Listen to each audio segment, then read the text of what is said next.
அன்பர்கள் எல்லோருக்கும் வணக்கம். ராமலிங்க பெருமானருடைய அகவல்ல ஏறா நிலை நடி ஏற்றி என்றனை என்று ஆறாறு கடத்தி அருட்பெரும் ஜோதி அந்த 36 சொல்கிறார் தத்துவங்கள். அந்த தத்துவங்கள் எங்கேருந்து வெளியே வருதுன்னு நான் சொன்னேன்.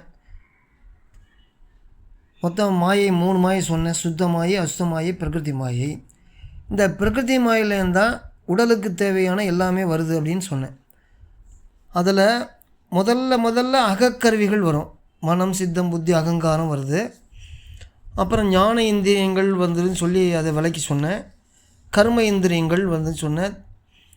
அப்புறம் தன்மாத்திரைகள், அப்புறம் பூதங்கள், தன்மாத்திரையிலேருந்து வெளிவருகின்ற பூதங்கள் சொன்னேன். பூதங்களுடைய குணங்களையும் சொன்னேன். ஒவ்வொரு பூதத்துக்கும் எத்தனை குணம் இருக்குது அப்படிங்கிறது. இதெல்லாம் அகவல்ல ராமலிங்க சுவாமி சொல்லியிருக்காருங்கிறதையும் சொன்னேன். அது எங்கே வருதுன்னு சொன்னேன். அதை இப்போ நம்ம பார்ப்போம். அருட்பெரும் ஜோதி அகவல்ல அந்த ஐம்பூதத்தை பற்றி பேசுவார் இல்லையா? நிலம், நீர், நெருப்பு, காற்று, ஆகாயம். வெளியின்னு சொல்லுவார், காற்றும்பார், நெருப்பும்பார். இப்படி வரும்.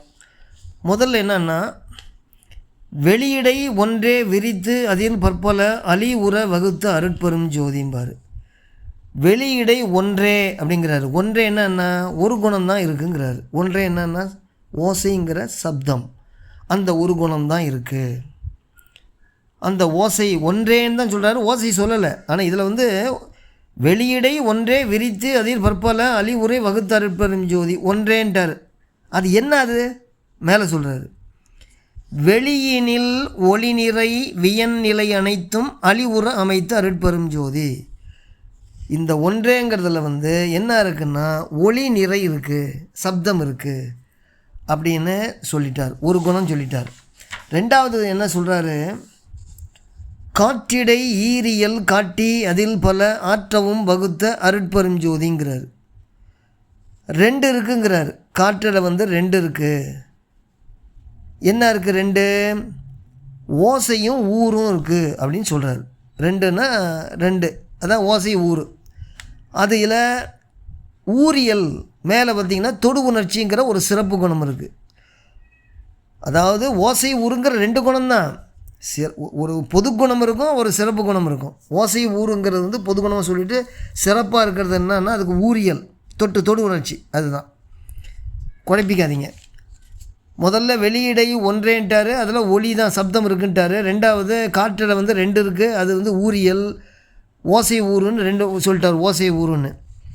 தீயிடை மூவியல் செறிவித்து அதை போல் ஆய்வலை வகுத்து அருட்பெரும் ஜோதி. தீயிடை மூவியல்னா ஓசை ஊரு ஒளி 3 குணம் இருக்குங்கிறார். அதில் மூவியலில் ஓசை ஊரு ஒளி, அதுக்கு சிறப்பு குணம் என்னன்னா ஒளி. தீயிடை ஒளியே திகழ் உற அமைத்து அதில் ஆய்பல வகுத்த அருட்பெரும் ஜோதின்ட்டார். அப்புறம் நீரிடை 4 இயல் நிலவித்து அதில் பல ஆர்தர வகுத்த அருட்பெரும் ஜோதி. 4 இருக்குன்னாரு. அது என்னன்னா அதில் சிறப்பு குணம்னா பொது குணம்னா, இது பொது குணம் 4ங்கிறது பொது குணம். ஓசை ஊறு ஒளி சுவைங்கிறது பொது குணம் 4 இருக்குது.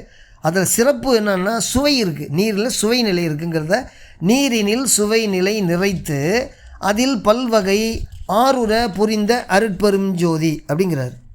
அடுத்து அப்படியே மண்ணில் 5 இருக்குங்கிறார். மண்ணினில் 5 இயல் வகுத்ததில் பல்வயன் அன்னூர வகுத்த அருட்பெரும் ஜோதி. என்னது பொது குணங்கள்? என்ன?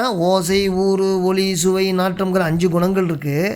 அதில் சிறப்பாக நாற்றம்ங்கிற சிறப்பு குணம் இருக்குது அப்படின்னு மேலே சொல்கிறார். மண்ணினில் நாற்றம் வகுத்ததில் பல்வகை அன்னூர புரிந்த அருட்பெரும் ஜோதி அப்படின்னு சொல்கிறார் இல்லையா?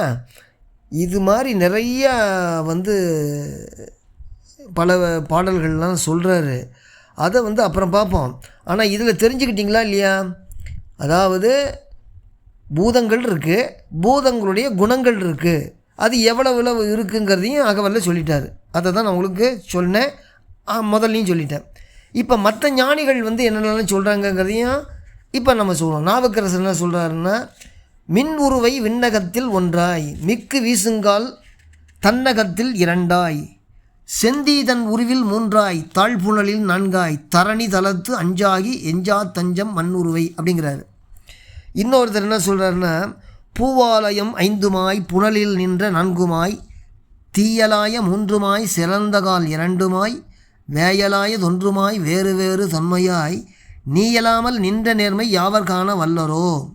இன்னொருத்தர் அந்தரத்தில் 1மாய் அசைவு காலை 2மாய் செந்தழலில் 3மாய் சிறந்த அப்பு 4மாய் 5 பாரில் 5மாய் அமர்ந்திருந்த நாதனை சிந்தையில் தெளிந்த மாயை யாவர் காண வல்லரோ. திருமந்திரத்தில் என்ன சொல்லுது? முன்னிக்கு 1 மகன், மூர்த்திக்கு 2வர், வன்னிக்கு 3வர், வதுவைக்கு 4வர், கன்னிக்கு பிள்ளைகள் 5வர், முனானிலை கன்னியை கன்னியே காதலித்தானே அப்படின்னு. இந்த மாதிரி எல்லா ஞானிகளுமே ஒரே தான் சொல்கிறாங்க. ஏன்னா ஒரே வாத்தியார்கிட்ட படித்தாங்க, நம்மளாம் பல வாத்தியார்கிட்ட படித்ததுனால தான் பல விதமாக பேசுகிறோம் இல்லையா. அவங்க ஒரே வாத்தியார் ஒரே இறைவன்ட்டு படித்ததுனால அவங்க ஒரே மாதிரி பண்ணுறாங்க. இந்த மாதிரி நிறைய விஷயங்கள் அகவலில் வரும். அப்போ அடுத்த காணொளி நம்ம என்ன பண்ண போகிறோம், இப்போ தன்மாத்திரைகள் பாட்டம் 5 பார்த்து இது மட்டும் பத்தாது. ஆன்மாவுக்கு 24 கருவிகள் பத்தாது, அறிவுக்கருவிகள் வேணும். என்ன அறிவுக்கருவிகள் வேணும்? விளைவு வேணும், அறிவு வேண்டும், செயல் வேணும். அதான் அதில் என்னென்னா ஒரு 7 கருவிகள் வேணும். காலம், நியதி, கலை, தத்துவம், அராகம், புருடன், மாயை, மொத்தம் 7 தத்துவங்கள், அறிவு வித்யா தத்துவங்கள்னு சொல்லுவாங்க. அது அதனுடைய விரிவை அடுத்த காணொளியில் பார்க்கலாம். இது வரைக்கும் நான் என்னென்ன சொல்லி வச்சுருக்கிறேன்னா, மனம், சித்தம், புத்தி, அகங்காரங்கிற 4, ஞான இந்திரியங்கள் 5, கர்ம இந்திரியங்கள் 5, தன்மாத்திரைகள் 5, பூதங்கள் 5 சொல்லிட்டேன். மொத்தம் 24 தத்துவங்கள் பிரகிருதி மாயிலேருந்து வருது. அப்புறம் பிரகிருதி மாயைக்கு மேலே இருக்கிற அசுத்த மாயை, அந்த அசுத்த மாயிலேருந்து தான் காலம், நீதி, கலை, வித்தை, அராகம், பொருள் எல்லாம் வரும். அப்புறம் சுத்த மாயிலேருந்து சிவ தத்துவங்கள் வரும். அப்போ அடுத்த காணொலியில் இந்த அசுத்த மாயைன்னு சொல்கிறோம் இல்லையா, அதுலேருந்து வர்ற காலம், நீதி, கலை, வித்தை, அராகம், மாயை இதெல்லாம் 7 தத்துவங்கள் வரும். அதை நம்ம விரிவாக காணலான்னு சொல்லி நிறைவு செய்கிறேன். அடுத்த காணொலின்னு நம்ம பார்க்கலாம்.